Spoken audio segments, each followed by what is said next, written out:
we talked about what are activation functions. Now, what are different activation functions? Right. So we understood that activation function is basically, it will help you determine the output of a neural network like yes or no. And it can also, tell you something about if there is a problem, like this is called binary classification is one type of problem. Another type of problem that will come is a linear problems or a linear regression problems where the output won't be 0 and 1, where the output will be continuous variable.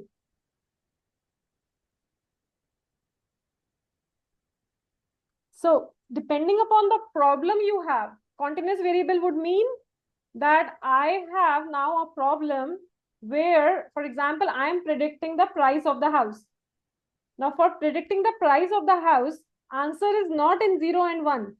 For predicting the price of the house, the answer is between $100,000 to say $500,000. That is the answer I have, that, it is either $100,000 house, $200,000 house, or 300,000. So output will be, point is the output will be, can be any number. It doesn't have to be 0 or 1. Your output could be any number between, your dollar value that you want. Minimum price in America could be $100,000 of a house up till $1 million, right? So that could be any value. And that is here is continuous variable. So first of all, main important point is when you choose a activation function, you have to think either it's a binary classification problem or a continuous variable problem. Right now we are tackling on the binary classification problem. So on your screen now, what is happening is you have the input variable. Now this is what is happening. This is your layer 1. So now this thing here is your neuron, and this is the activation function. This is a neuron, and this is the activation function. And this is your layer 2, where this is neuron, and this is the activation function. Right? And now I have just, made it much more, broke it into much more problem, into much more, smaller steps, where now this is your Y and it goes through activation function. And after that, this entire layer, it going in another neuron, another neuron. Okay. Again, the main takeaway from this slide is depending upon the type of problem, you choose the activation function, right? One is either the problem could be binary classification or it could be a continuous variable.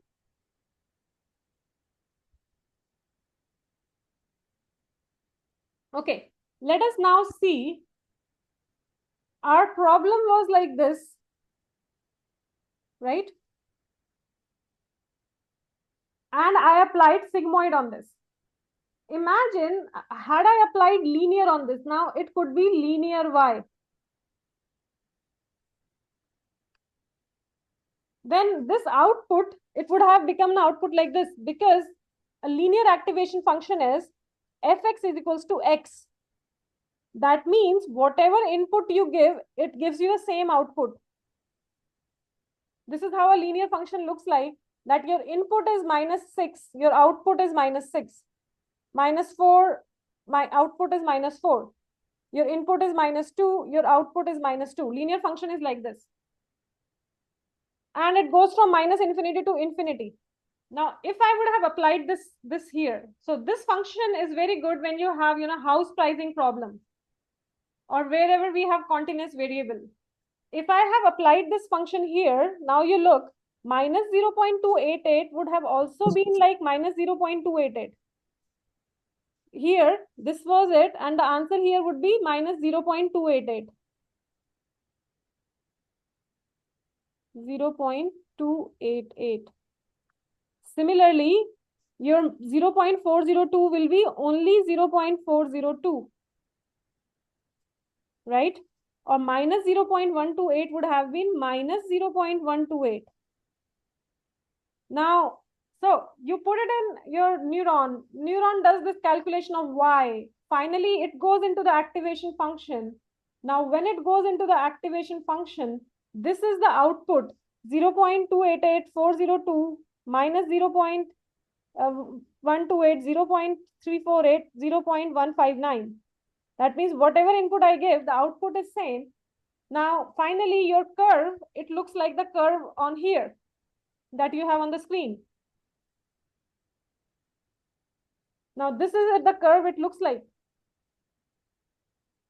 Now, tell me, where will you apply your threshold, and where will you tell me that, this threshold is not clear? If I apply a threshold here, in other case, I was very much clear with my threshold, because everything, most of the values were tending towards 1 or tending towards 0. It was a function like that. But here it is very confusing. None of the value points towards the final 1 or final 0. So this is a wrong function to be applied in this kind of a problem, right? That is a linear activation function, because I am unable to transform my data into a certain numbers where I can simply do a clean binary classification. Here I was able to do because the sigmoid function converted everything into 1 into 0. So that is why this is the idea behind activation function. To be able to convert, see, imagine right now we are talking about only 1 or 2 or 5 neurons. In reality, you could have, thousands of neurons in a line. And then you will have thousands of Y coming. And that thousands of Y goes through this activation function, and you want to plot all these values in one curve and make a decision. So you cannot do it by, any linear activation function or XYZ function. You have to be very particular. So I hope this made the point very clear that, linear activation functions will not be used here, but this is mostly for the problems where we have continuous variables. Okay, very good.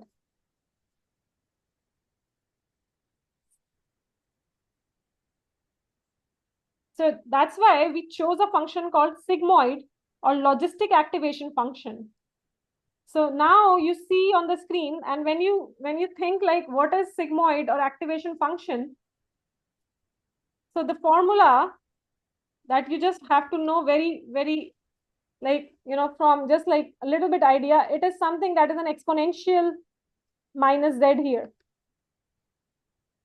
right? And it will convert you from 0 to 1. All the data it will convert into 0 to 1. It is also known as S-shape function. Okay. Now we talked about sigmoid. Now there is another function which is very similar to sigmoid, is a tan H function. So guys, these 2 or 3 functions only I am discussing, because rest we have a list, but I'm discussing only top 4. So tan H is also like a logistic sigmoid, but better. But it will be used in a case, if you see here, it converts your data from -1 to 1. So the main thing is, like, if it was a sigmoid, it was becoming from 0 to 1. This was 0 to 1. And we were putting a threshold here. But in the tan H, we have also in the numerator and denominator both exponential functions. This is just, I'm just telling you a trick so that when you see it, okay, it's a tan H function. So here, it was from 0 to 1 in the sigmoid. That is, I tell you, is one of the most important for binary classification. And tan H is also very similar, but it is from -1 to 1, right? And it is also used for classification function. They both are used in the classification functions, but here the negative values are mapped very strongly. The negative values, they have, if there is a problem in which the negative values are becoming very dominant, in that case, this function can be used. but they both of them, they should be giving you very similar results. So you have to keep in mind this tan H and sigmoid, and I will introduce one more function, and then it is the last one.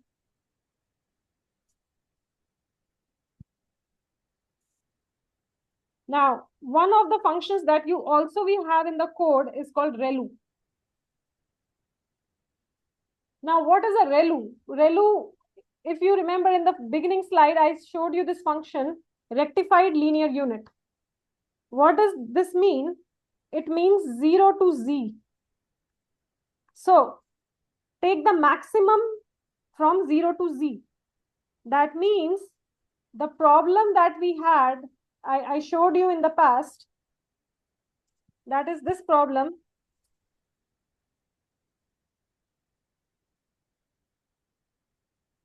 Now here, this was the function from 0 to z. Now, if I put it in ReLU, then you know what will happen. Now, putting this in ReLU, this minus 0.288 would have become 0. Anything value-wise, it becomes 0.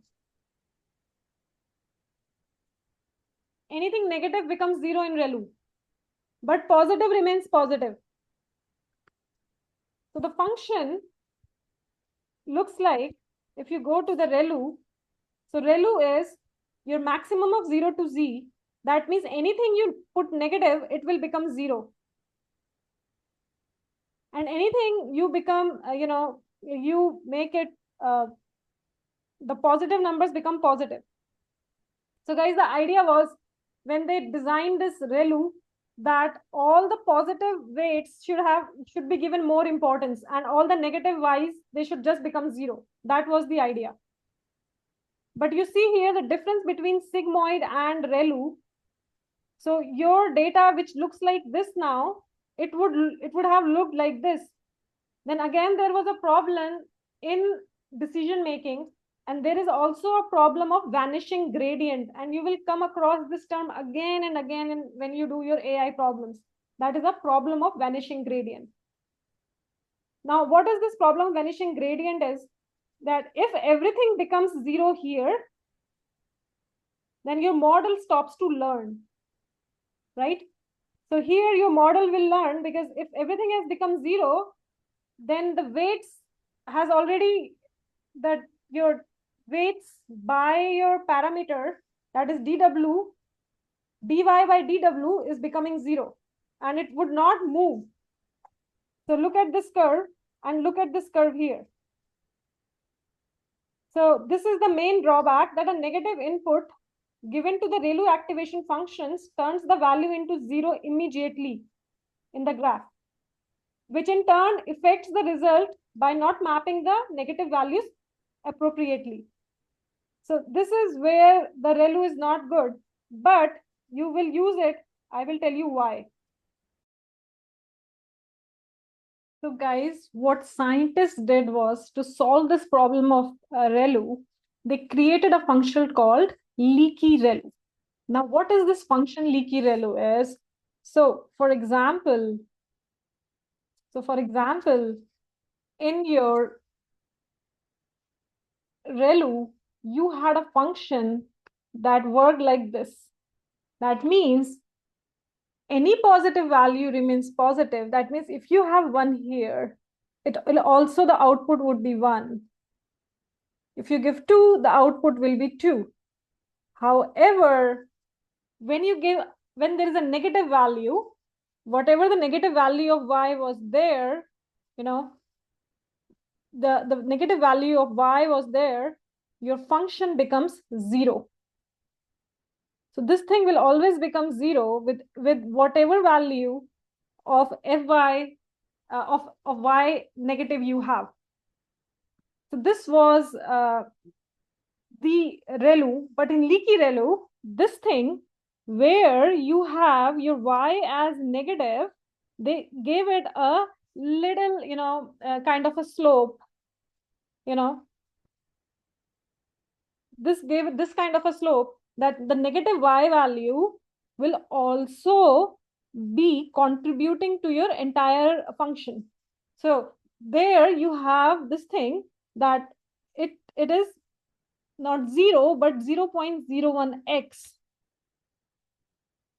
and this is here, this is called leaky ReLU. Now guys, this is very important. Now one other thing is, in your ReLU, because you were going from 0, that the function was such that any negative value you give it, it becomes 0. The range was from 0 to infinity. In leaky ReLU, any negative value of y you give, it is still there. So the range becomes minus infinity to infinity.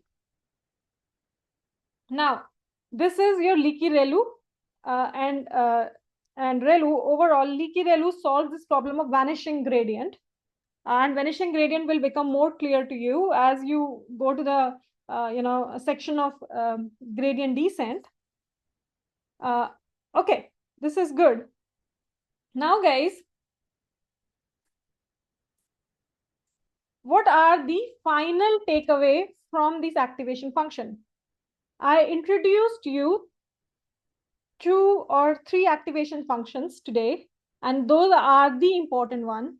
So I told you, for binary classification task where you are, classifying it from 0 or 1, either it is 0 or 1, or there is a case, if you're classifying images, if it is the images of dog or cat, anywhere, you use classification, you will use sigmoid function, and you can also use tan-h function. The main idea of sigmoid and tan-h was, sigmoid was from 0 to 1, your tan-h was from minus infinity or 2, you can say minus 1 to 1. This was your tan-h. This is your tan-h, and this is your sigmoid, right? Then the same function, then the other takeaway was that for your linear, for your continuous variable problem, and also in the hidden layers, we are not using sigmoid or tan-h because it is used for classification function.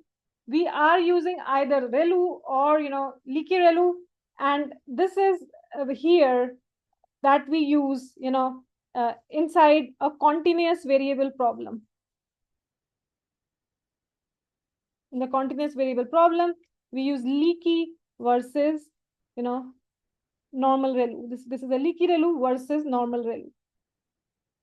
Then the third main takeaway that I introduced in the beginning is the linear activation function, where you give it any value and it remains that. And that linear activation function is again used for continuous variable problem. And a lot of them are used in, your how to say, linear regression problems and stuff. So overall, we learned sigmoid, tan-h, leaky ReLU, ReLU, and your linear function. That's it for this section, and we will now start with another section, that is your loss functions.